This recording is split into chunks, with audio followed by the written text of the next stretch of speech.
আসসালামু আলাইকুম। আমি আমার নাম মাসুদ। ওই ডেলি ৬০ বস্তা খাদ্য ব্যবহার করি।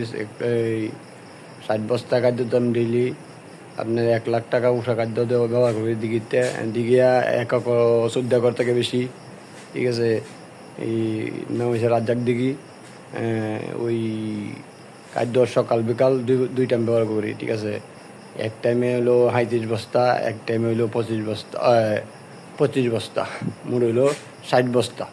ঠিক আছে, ১,০০,০০০ টাকার উপরে খাদ্য ডেলি ব্যবহার করি দিঘি ইয়াতে। ঠিক আছে, তো ওই খাদ্য টাইম হলো এখন রৌদ্র গরম পড়ে বেশি, খাদ্য দিতে হবে ৯টার আগে, আর ৯টার পরে খাদ্য দেওয়া যাবে না। ঠিক আছে, ৯টার পরে খাদ্য দেওয়া যাবে না। মাছ পানি গরম হয়ে গেলে মাছ খাদ্য খাদ্য হজম হবে না, মাছ মারা যাবে।